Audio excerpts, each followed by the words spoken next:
Has the world gone just totally, positively, absolutely insane? I'm pretty sure it has. When you see the left as outraged as they now are over 50 people being sent to Martha's Vineyard for the possibility of having a better life, when they're that upset, when they're insisting on criminal investigations into how could Florida possibly have done this to us, you know we got a problem. Texas has to deal with more than 2 million people crossing the border illegally, and somehow the biggest threat to Massachusetts is the 50 Venezuelans that showed up on their doorstep. Wow. Hello, everyone. Welcome to the program. It's good to have you here. I am Trish Regan. Quick reminder, go to my website, sign up for the newsletter, trishintel.com. Make sure you are subscribed to this podcast if you haven't already done that on Apple iTunes or on Spotify. And don't forget, you can connect with me directly on Locals, trishregan.locals.com. Portions of today's program are brought to you by Legacy Precious Metals. There's never been a better time to invest in precious metals than right now. So go to LegacyPMInvestments.com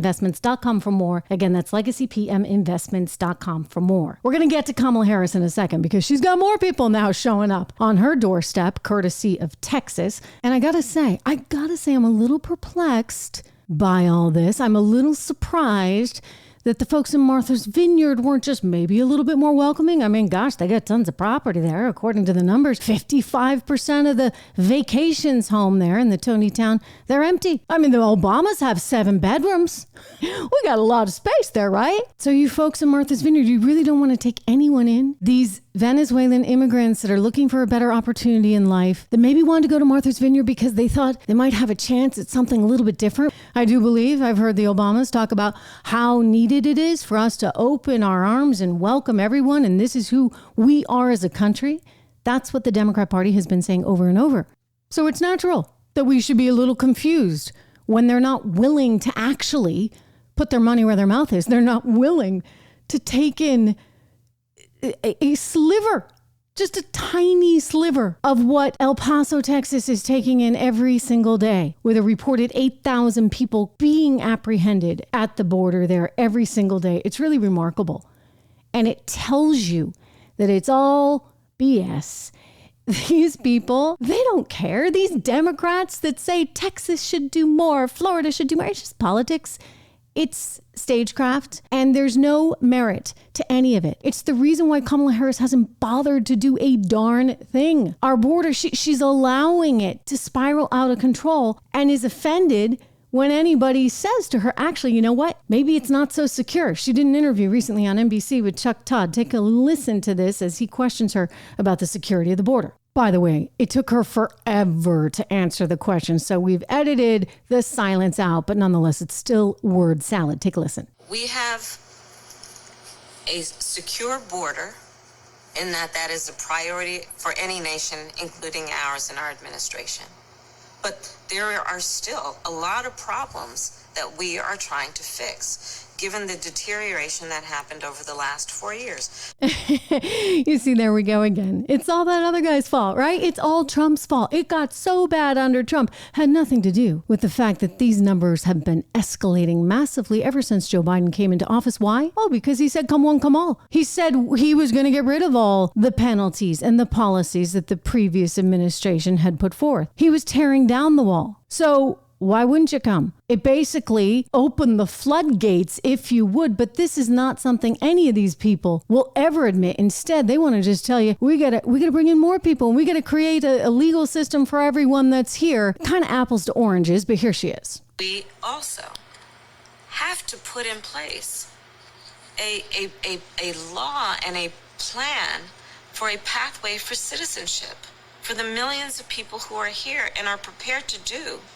Okay, so again, 2 totally different things, but this is all about trying to ingratiate herself with the Hispanic community, which she has clearly lost. You look at any of the polls right now, and over and over and over again, we see that registered Hispanic voters are not finding themselves to be simpatico with the Democrat Party, but rather increasingly with conservatives. And it makes sense. It makes sense for a whole lot of reasons. This is something that frightens the Democrats because they can't lose that so-called base, a base they thought was dependable and turns out not to be. The fact that so many Democrats are so angry that this could have happened, whether it be in Martha's Vineyard, whether it be in New York City, whether it be in Chicago, whether it be outside the vice president's home in Washington, D.C., you know what that tells you? It tells you they just don't give a damn.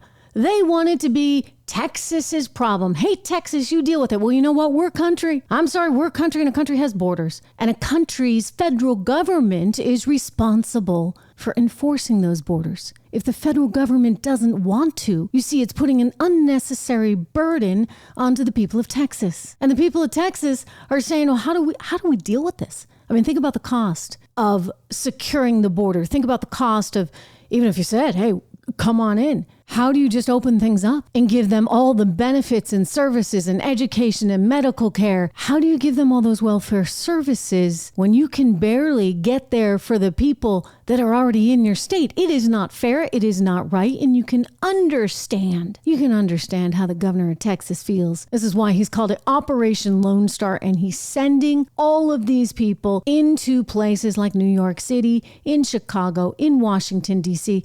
The federal government, local governments, they all need to wake up to what this challenge really is and stop sitting there on your high horse saying that Texas should just do the right thing. When, for gosh darn it, your little island there in Massachusetts, where plenty of Democrat presidents have had their compounds, including former President Obama now, when they're not even willing to do the right thing. I'll tell you, one group that is always trying to do the right thing and is working on behalf of you and me every single day in Washington, D.C. and throughout the country, that's AMAC. AMAC.us/Regan. I want you to go there. It's the Association of Mature American Citizens. It's a little like the AARP, except with values that I know you hold dear and I hold dear. And these are the values they are trying to put forth all across the country every single day. They want to make sure Americans are safe. They want to make sure Americans are protected from this mass inflation that continues to come our way. They want to make sure that we have a stable country, economically, politically, socially, all of these good things. This is what the folks at AMAC are trying to do. You can join today. It's just $16 a year. You can renew as well at amac.us/Regan. And by being part of this 2.4 million people strong organization, you're going to have your voice heard. That's important. That matters. Plus, you get a whole bunch of discounts on travel and phones and all that good stuff. You'll make the $16 back in no time, I promise. So go to amac.us/Regan today to renew or subscribe. amac.us/Regan. But look, we've got a lot more inflation coming our way. So we've got a lousy economy. We've got a messed up border. You mean to tell me that the Democrats are going to get elected in the fall? You see, they want to do anything they can to distract from it, even having, James Taylor there singing to have a inflation party. I mean, that's really what it was. And it was a party celebrating inflation because these guys are so out of touch with what everyday folks are experiencing that they're actually trying to say, hey, this is great. Things are going down. They're not going down anywhere near what we actually need. The Federal Reserve knows that, which is why we're going to find out this week that rates are going up. I've said they ought to go up by a point. We ought to get at least 75 basis points in the market. Market may have a tough time for it. Look, some of it could be baked in at this point. That's why you had a really treacherous week last week. I still think more is coming. And I think smart investors will start thinking about how they diversify right now, including into things like dividend stocks. I mean, hey, if things are going down, you might as well get paid a little interest, right, to hold a certain equity. So I like dividend stocks. I'm starting to really like treasuries. I told you this just a couple weeks ago because those yields are going up. You're looking at 3.4% now on the 10-year. That's kind of good. And I expect that they're going to go up even more. So you're going to have some time here, but start looking around at the dividend plays. I mean, I've talked about gold in the past. I always like that. There's plenty of different ways to do this. You have to be thoughtful about your own future and what you need and what your family's going to need in the future. I'm a big believer in trying to be as secure as you can. So while you may take some risks, think about how can I get my money back, the value of my dollar back when they're deteriorating it so much right now. Hopefully the Fed will be successful. I have little faith. I think you know that. If you've been listening to me for a while, you know that I am not a fan of the Federal Reserve. I kind of think they always get this stuff wrong.